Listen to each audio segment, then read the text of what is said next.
आज यहाँ पे डिस्ट्रिक्ट हॉस्पिटल रुद्रप्रयाग का एक सरप्राइज इंस्पेक्शन शेड्यूल किया गया था। मेनली ये यही चेक करने के लिए था कि सभी डॉक्टर्स, नर्सेज, बाकी जो मेडिकल और पैरामेडिकल स्टाफ है वो उपस्थित है या नहीं, एक जनरल फीडबैक लेने के लिए था। तो यहाँ पे आके हमने पाया कि सभी डॉक्टर्स यहाँ पे उपस्थित थे, सारे पेशेंट से भी सभी से इंटरेक्शन किया गया। तो सारे पेशेंट्स भी फेयरली सेटिस्फाइड थे जिस तरह की यहाँ पे मेडिकल सर्विसेज उपलब्ध की जा रही हैं। डॉक्टर्स से भी उनकी समस्याओं के बारे में बात की गई कि अगर उन्हें काम करने में किसी तरह की अगर कोई प्रॉब्लम आ रही है तो वो फ्लैग करें। तो 2-3 प्रॉब्लम्स हैं जो यहाँ पे सीएमएस साहब भी हैं मेरे साथ निरीक्षण में उपस्थित रहे। तो 2-3 प्रॉब्लम्स हैं जो हमने आइडेंटिफाई करी। एक तो यह है कि सीटी स्कैन मशीन और एक्सरे मशीन्स के लिए जो टेक्नीशियन चाहिए होते हैं वो हमारे पास एक ही टेक्नीशियन है, जबकि थोड़े ज़्यादा टेक्नीशियंस होने चाहिए। नॉर्मली 3 शिफ्ट में टेक्नीशियन होने चाहिए ताकि एक पे ज़्यादा बर्डन ना आए, और सीटी स्कैन के लिए एक अलग टेक्नीशियन भी होना चाहिए।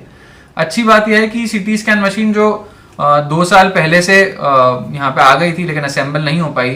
पिछली बार जब मैंने निरीक्षण किया था तो क्लियर डायरेक्शंस दिए थे कि मशीन असेंबल हो जानी चाहिए, और हमने देखा कि अब सीटी स्कैन मशीन बहुत प्रॉपर तरीके से असेंबल हो गई है। मशीन भी बहुत अच्छी है और सब लोग अब यहाँ पे सीटी स्कैन भी करा पा रहे हैं। तो this is a good thing. But technician की कमी की वजह से थोड़े प्रॉब्लम्स आ रहे हैं। तो हमारे द्वारा डीजी हेल्थ को ये फिर से एक बार रिक्वेस्ट किया जाएगा कि थोड़े और टेक्नीशियंस हमारे को मशीन्स के लिए दिए जाएं।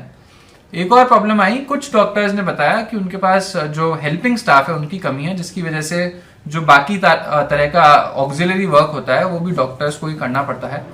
तो यहाँ पे हमारे द्वारा कुछ पीआरडी से जो 4th क्लास हैं वो हम लोग सीएमएस साहब को प्रोवाइड कर देंगे।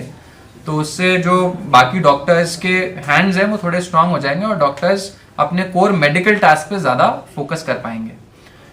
वैसे ही एक इशू जो है वो सर्जन की कमी है। हमारे यहाँ पे रुद्रप्रयाग में अभी सर्जन नहीं है, जनरल सर्जरी का थोड़ा इशू हो रहा है।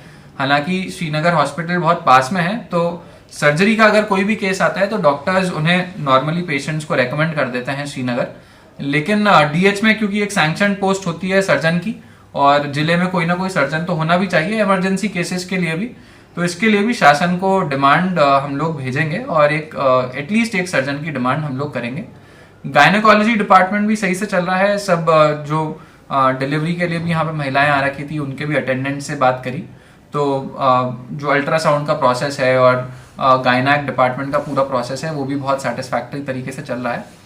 आज मैंने यहाँ पे डिस्ट्रिक्ट हॉस्पिटल का निरीक्षण किया है और साथ में हमारे यहाँ पे जितने भी सीएचसी हैं, पीएचसी हैं, मैंने सभी एडीएम को और एसडीएम को डायरेक्शंस दिए थे कि बाकी हॉस्पिटल्स का भी जो हमारी हेल्थ फैसिलिटीज हैं उनका भी आज ही औचक निरीक्षण करें। तो मुझे लगता है बाकी सब जगह जो हेल्थ फैसिलिटीज है उनका भी अभी औचक निरीक्षण चल रहा होगा।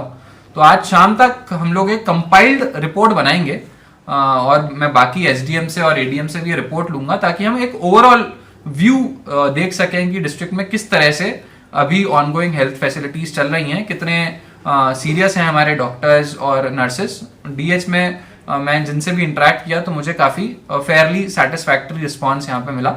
उम्मीद करता हूँ बाकी सब जगह पे भी अच्छा रिस्पॉन्स ही सब लोगों को मिलेगा। ये जो सीजन अभी चल रहा है, वैसे सर्दियों का सीजन चल रहा है, तो आमतौर पर जो इलनेसेस होती हैं और इन्फेक्शन जो होते हैं वो थोड़े कम होते हैं। तो ऐसी कोई प्रॉब्लम अभी फिलहाल में डिस्ट्रिक्ट में नहीं है।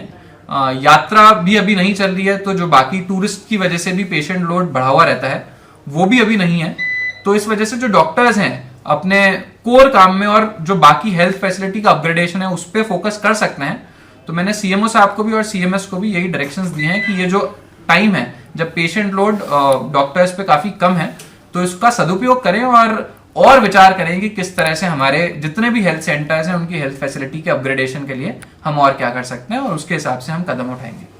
अगर आप ये वीडियो YouTube पर देख रहे हैं तो हमारे चैनल को सब्सक्राइब कर बेल आइकन दबाएं, और Facebook पर देख रहे हैं तो हमारे पेज को लाइक करें।